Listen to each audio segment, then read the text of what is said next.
All right, welcome to This Explainer. Today we are diving headfirst into a truly chilling tale of supernatural survival. We're going to break down the terrifying mechanics of a folkloric illusionist spirit known as the Chhalawa. If you've ever found yourself wondering exactly how these old myths construct suspense or how they trap their protagonists, well, you are absolutely in the right place. We're going to map out how this entity hunts, how it feeds, and most importantly, how its curse can actually be broken, using the original lore as our guide every step of the way. Just listen to this chilling warning. Here, people disappear. Don't trust what you see. This is from a mysterious old man within the lore, and it sets the absolute stakes for the whole story. It's basically the ultimate unbreakable rule for surviving these cursed northern woods. You know, in folklore, warnings like this, they aren't just passing dialogue. Actually, scratch that, they are literal survival manuals. But as we're about to see, human desperation has a funny way of drowning out even the most dire warnings. So let's kick things off with part 1, the shepherd's mistake. Our protagonist here is Basant. He's a poor village shepherd, and everything he does is driven by one number, 1,000 rupees. He desperately needs that exact amount to buy his 14-year-old son, Arun, a new shirt. Because of this incredibly pressing financial weight, Basant completely ignores the frantic warnings from his wife, Lakshmi, about the haunted northern woods. To him, the totally real, everyday threat of poverty is just way scarier than some spooky village rumors of a wandering spirit. And this perfectly sets up his fatal first day, which unfolds like a masterclass in classic horror escalation. First, he walks into these lush, beautifully green woods, completely letting his guard down, feeling totally vindicated that it's safe. He even takes a nap under a banyan tree. But then he wakes up, not to birds chirping, but to this unnatural, suffocating silence.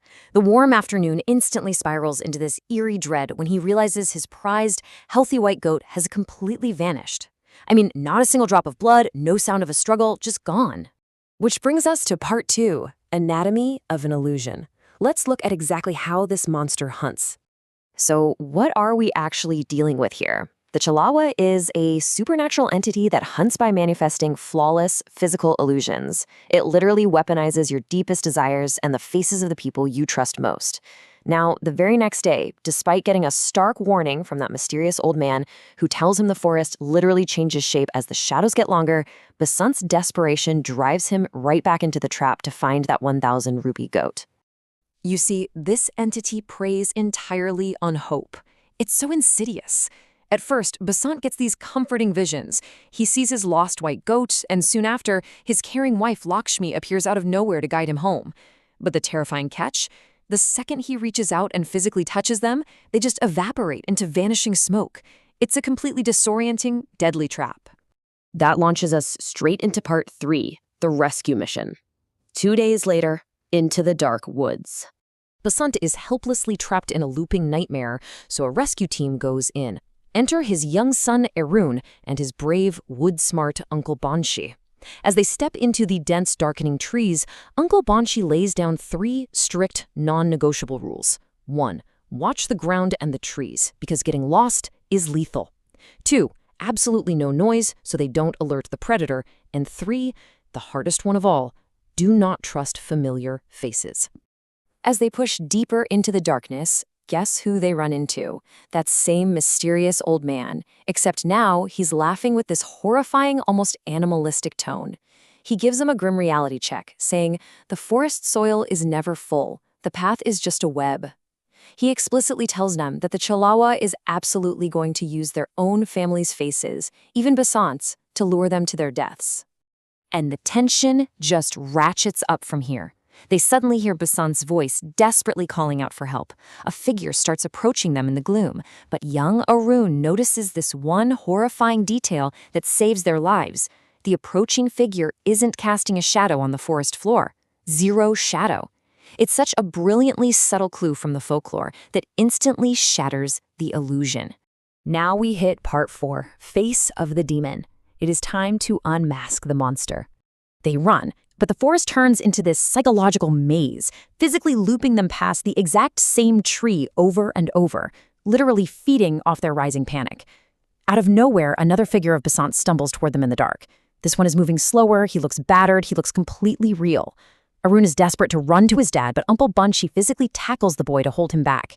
Banshee then shouts out this brilliant test question into the dark. What mark did you give my hand when we were kids? The figure just freezes with a dead, blank stare. Because remember, the Chhalawa only mimics the visual. It doesn't have the shared memories of its victims. And then, the facade totally drops.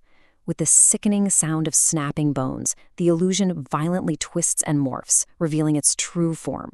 A hideous witch surrounded by this thick, supernatural blue fog. The trap is completely sprung. And that brings us to our climax, Part 5, Breaking the Curse. The witch brutally throws Uncle Banshee against a tree, knocking his metal lighter deep into the dry leaves, and then she corners young Arun. The boy can literally feel the cold, rotting breath of the monster as it gets ready to claim him, taunting him with the words, "Small prey, sweet prey." It looks absolutely hopeless.